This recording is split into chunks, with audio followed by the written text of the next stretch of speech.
Hi and welcome to my channel. This is Uma.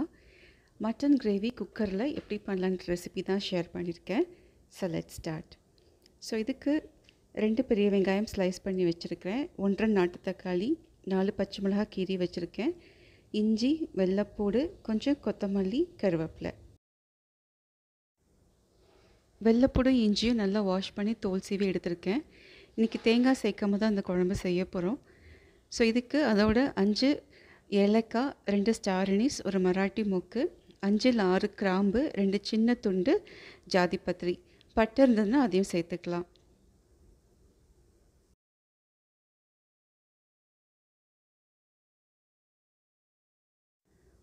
ஒன்றரை spoon முழு சோம்பு சேர்த்துக்கிறேன்.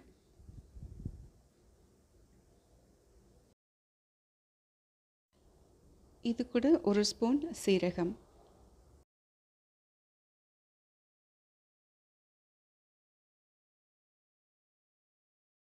ஒரு 3/4 ஸ்பூன் மிளகு, முழு மிளகு சேர்த்துக்கிறேன்.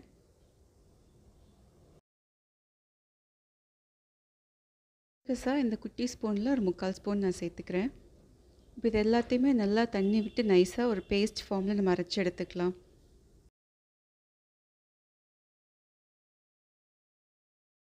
மட்டன் குழம்பு நான் ஃபுல் அண்ட் ஃபுல் ப்ரெஷர் பேன்லேயே செய்கிறேன். நம்ம சில சமயம் தனியாக மட்டன் வேக வச்சு எடுத்துகிட்டு அதுக்கப்புறமா குழம்பு கூட்டி விடுவோம். ஸோ இந்த ரெசிபிக்கு ஒரு approximately 8 to 10 spoons refined oil சேர்த்துக்கிறேன். ஸோ எண்ணெய் சூடான உடனே ஃபஸ்ட்டு பச்சை மிளகாய் சேர்த்து லைட்டாக தாளிச்சிக்கலாம். தாளிக்கிறதுக்கு ஹோல் ஸ்பைசஸ் நான் சேர்க்கலை. ஏற்கனவே மசாலா அரைக்கும் போது சேர்த்தனால இதை நான் அவாய்ட் பண்ணிட்டேன்.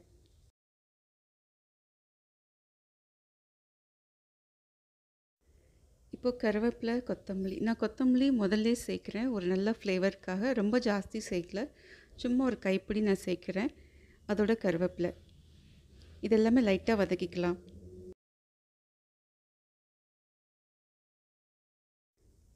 பெரிய வெங்காயத்தையும் சேர்த்து ஆஸ் யூஷுவல் நம்ம அந்த கோல்டன் ப்ரௌன் கலர் சொல்லணும் இல்லையா, அந்த அளவுக்கு நம்ம ஃப்ரை பண்ணி எடுத்துக்கணும். அதுக்கப்புறமா நாட்டு தக்காளியும் சேர்த்து வதக்கிக்க போகிறேன்.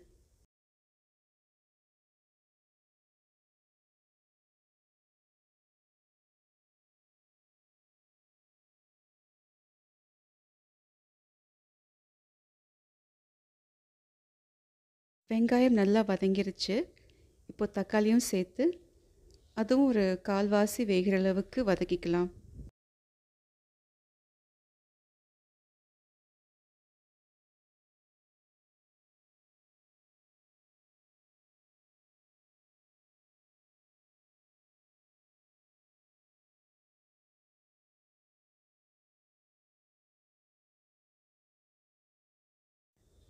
தக்காளி வதங்க நல்லா ஆரம்பிக்கிற டைமில் நான் அந்த மசாலாஸையும் சேர்த்துக்கிறேன்.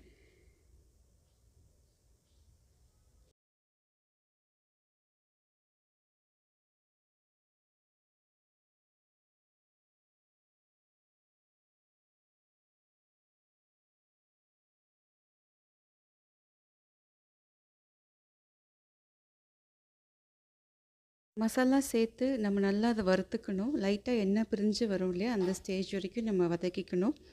தேவைப்பட்ட எக்ஸ்ட்ரா ஆயில் கூட நம்ம சேர்த்துக்கலாம். மசாலாவில் நான் almost sim to medium adjust பண்ணி தான் குக் பண்ணுறேன். ஏன்னா அது கீழே அடிப்பிடிக்க ஆரம்பிக்கும். ஸோ நம்ம கைவிடாமல் அது கிளறிட்டே இருக்கிற மாதிரி இருக்கும்.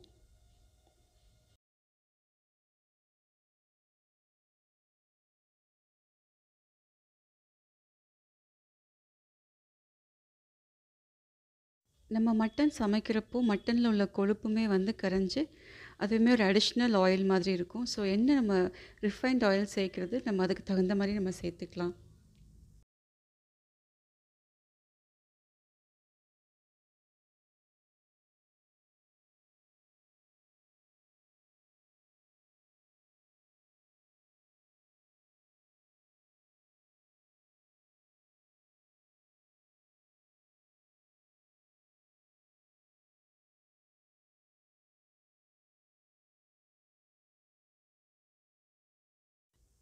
மசாலா நல்லா வெந்துருச்சு. நல்லா பச்சை வாசனை போகிற அளவுக்கு வதக்கியாச்சு. லைட்டாக எண்ணெய் பிரிஞ்ச ஒரு டைமில் நான் மட்டன் பீசஸையும் சேர்த்துக்கிறேன்.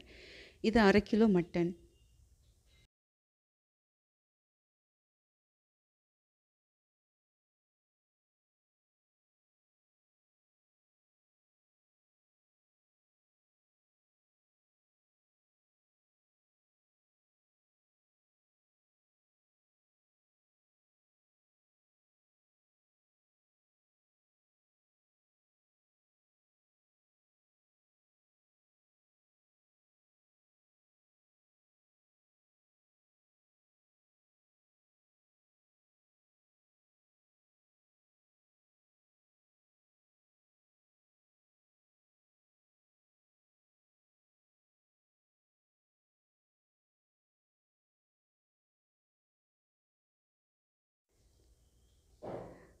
1 1/2 கிளாஸ் அளவுக்கு இந்த பெரிய டம்ளரில் தண்ணி சேர்த்துக்கிறேன். நம்ம ப்ரெஷர் குக் பண்ணுறப்ப மட்டன்லேருந்தும் நீர் வரும். அதனால் தண்ணி தேவை அப்படின்னா நம்ம சமைச்சு முடித்ததுக்கப்புறமா லாஸ்ட்டாக வேணும்னா ஆட் பண்ணிக்கலாம்.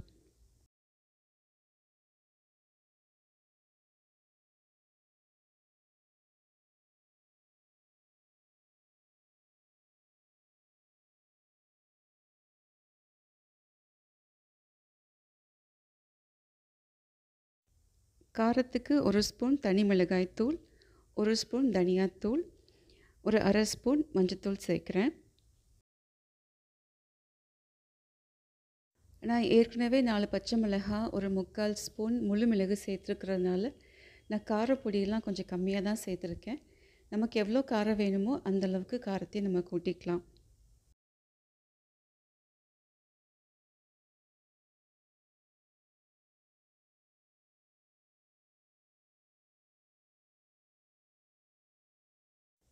தண்ணி சேர்த்து மறுபடியும் நான் 1 நிமிஷம் கிட்ட நான் வேக வைக்கிறேன் ஓப்பன் பேன்லேயே.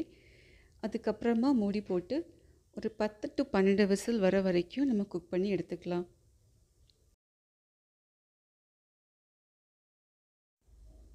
கல் உப்பு தேவையான அளவு,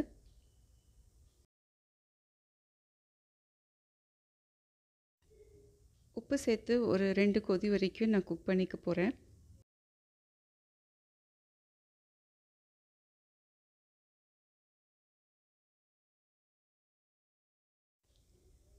இப்போ நான் மூடி போட்டு ஒரு 12 விசில் வரைக்கும் நான் வச்சு எடுக்க போகிறேன்.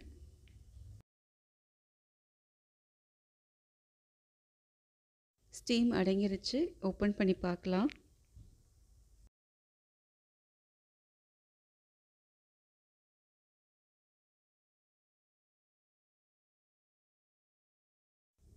குழம்பு நல்லா ரெடியாக இருக்குது. மேலே பார்த்தீங்கன்னா அந்த மட்டனில் இருக்கிற அந்த கொழுப்பு சத்துமே மேலே ஆயில் மாதிரி படர்ந்துருக்கும்.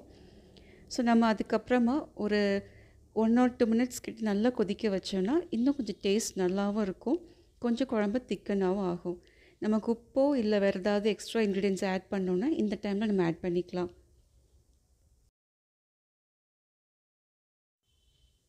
இந்த குழம்பு பிரியாணிக்கு இல்லை normal white rice, chapati, idli, dosa எதுக்கும் தொட்டு சாப்பிட்லாம். எல்லாத்துக்கூடவும் சாப்பிட டேஸ்ட்டாக இருக்கும். குழம்பு இப்போ ரெடியாக இருக்குது. இறக்க போகிற ஸ்டேஜுக்கு முன்னாடி கொஞ்சம் ஃப்ரெஷ் கருவேப்பிலை, கொத்தமல்லி சேர்த்து நம்ம ஸ்டவ் ஆஃப் பண்ணிக்கலாம்.